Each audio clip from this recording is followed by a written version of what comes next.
Hezbollah ने एक बार फिर अपनी सरजमी लेबनान से इजराइल को निशाना बनाया। इस बार हिजबुल्लाह ने इजराइल के सफेद इलाके को निशाना बनाते हुए उस पर 50 से ज्यादा रॉकेट दागे, जिसकी वजह से कुछ देर के लिए सब कुछ धुआं धुआं हो गया। हालांकि इन हमलों में किसी बड़े नुकसान की खबर सामने नहीं आ रही है। इजरायली सेना ने बताया कि देर रात करीब 1:40 पर लेबनान की तरफ से हमला हुआ।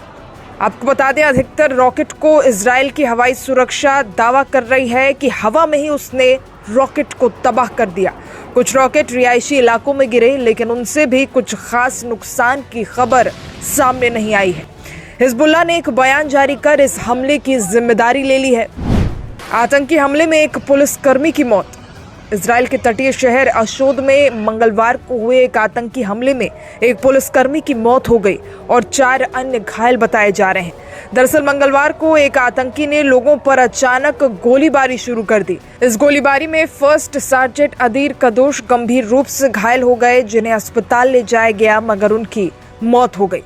आतंकी की पहचान 28 साल के मोहम्मद दारदौना के रूप में की जा रही है। बताया जा रहा है कि आतंकी गजा के जाबालिया का निवासी था और फिलहाल वेस्ट बैंक में रह रहा था। मीडिया रिपोर्ट्स की माने तो आरोपी पैदल ही इजरायली इलाके में दाखिल हुआ और जब पुलिस ने उसे देखकर रोकने की कोशिश की तो उसने पुलिस पर फायरिंग शुरू कर दी। एक एम्बुलेंस ड्राइवर ने आतंकी को गोली मार दी।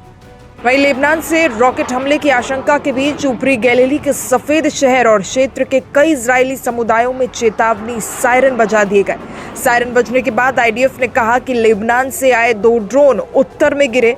इजरायल रक्षा बलों की ओर से जारी बयान में कहा जा रहा है कि इन हमलों में किसी को चोट नहीं आई है।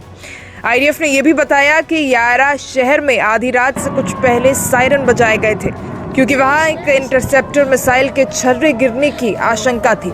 आईडीएफ के होम फ्रंट कमांड ने भी इसकी पुष्टि की। आईएपीएसी ने अमेरिका धमकी की आलोचना की।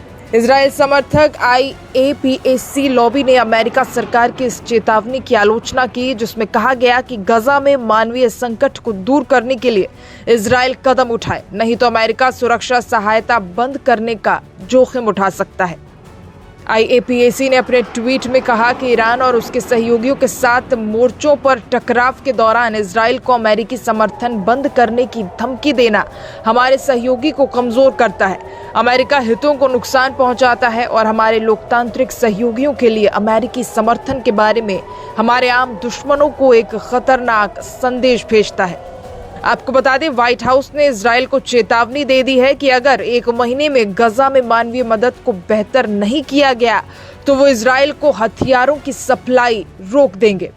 अमेरिका ने कहा कि हाल ही के महीनों में गजा में भेजी जा रही मानवीय मदद में कमी आई है। इजरायली मीडिया के अनुसार अमेरिका के विदेश मंत्री एंटनी ब्लिंकन और रक्षा मंत्री लॉयड ऑस्टिन ने इजरायल की सरकार को एक चिट्ठी लिखी है, जिसमें बीते कुछ महीनों में गजा पट्टी में भेजी जा रही राहत सामग्री में कमी को लेकर नाराजगी जताई गई है।